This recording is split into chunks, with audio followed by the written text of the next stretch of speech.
అందరికీ నమస్కారం అండి. ఊదలు పాయసం చేసుకునే విధానం. 10 గంటలు నానేసుకుంటారు.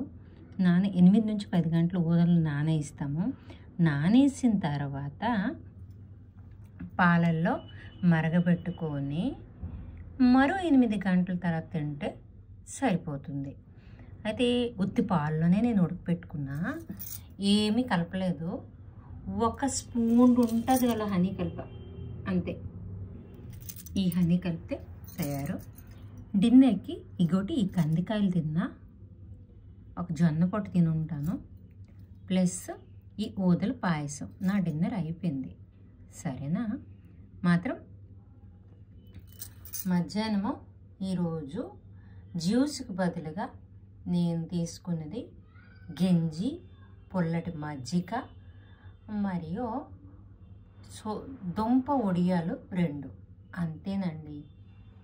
సరేనా? ఉంటాను. ఇంతటితో సెలవు తీసుకుంటున్నాను. యమ్మీ ఊదల పాయసం చాలా బాగుంటుంది. తిని చూడండి. కొబ్బరితో కూడా మీరు డెకరేట్ చేసుకోవచ్చు మీకు అవసరం అనిపిస్తే.